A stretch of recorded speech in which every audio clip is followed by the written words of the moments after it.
নমস্কাৰ, মই অনুপম অসম। আপোনালোকক আগন্তুক নৱবৰ্ষৰ আন্তৰিক শুভেচ্ছা জ্ঞাপন কৰিলোঁ। আহকচোন যাওঁ আজি যোৰহাট বৰভেটিলৈ, ইয়াৰ কিছু নজনা কথা জানো।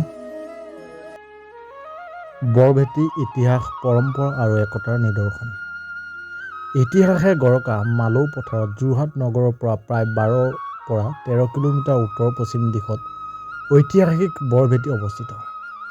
আহোম স্বৰ্গদেউ লক্ষ্মী সিংহৰ ৰাজত্বকালত প্ৰায় 1769 পৰা 1780 খ্ৰীষ্টাব্দত মায়ামৰা সত্ৰাধিকাৰ অষ্টভুজ গোসাঁই দিনতেই তেখেতৰ পুত্ৰ সপ্তভুজে 1768 খ্ৰীষ্টাব্দত সমগ্ৰ অসমত সিঁচৰিত হৈ থকা শিষ্যসকলক আমন্ত্ৰণ কৰি গাইপতি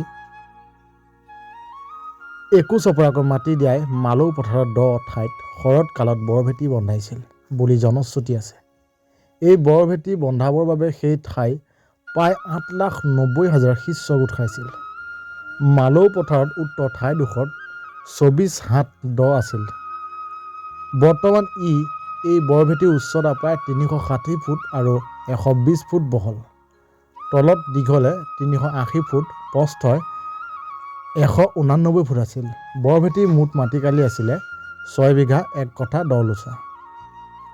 বৰ্তমান সমতলৰ পৰা বৰভেটি প্ৰায় 20 পৰা 30 ফুট মানহে ওখ হ'ব, কিন্তু প্ৰথম অৱস্থাত সমতলৰ পৰা উচ্চতা আছিল প্ৰায় 54 ফুট। ভেটিটো ওখ হোৱাৰ বাবেই বৰভেটি বুলি ইতিহাসত প্ৰসিদ্ধ। বৰভেটি আৰু খুটিয়াপোতা সত্ৰৰ মাজৰ দূৰত্ব 3 কিলোমিটাৰ আৰু ইয়াৰ মাজতে নপাম সত্ৰৰ মজিয়া ভেটি আছিল। সেই ভেটিৰ নামে আজিও সেই অঞ্চল মজিয়া ভেটি হয়। 1769 খ্ৰীষ্টাব্দত মহামায়া সত্ৰাধিকাৰ সপ্তভুজৰ তত্ত্বাৱধানতে তেওঁৰ শিষ্যসকলে আহোম ৰাজত্বৰ বিৰুদ্ধে বিদ্ৰোহ ঘোষণা কৰে। এই বিদ্ৰোহ অসমৰ ইতিহাসত মোৱামৰীয়া বা মহামায়া বিদ্ৰোহ নামে জনাজাত। আপোনালোকক জনাওঁ যে এই বৰভেটিৰ সকলোতকৈ অলৌকিক শক্তিটোৱে হৈছে, যদি আপোনাৰ কিবা মনোকামনা থাকে তেন্তে এই বৰভেটিত এগছি বন্তি আৰু 1 পেকেট নিমখ দি আপুনি যদি ইয়াত আপোনাৰ মনোকামনা পূৰ্ণৰ হেতু ইয়াত আগবঢ়ায়, তেন্তে আপোনাৰ মনোকামনা 100% পূৰ্ণ হ'ব বুলি ইয়াৰ কথা চলিত আছে। আৰু ইয়াৰ বিশ্বাস কৰে যে যদি আপোনাৰ মনোকামনা পূৰ্ণৰ হেতু ইয়াত আপুনি সেই দ্ৰব্য বস্তু দিয়ে, তেন্তে আপোনাৰ 100% মনোকামনা পূৰ্ণ হয়।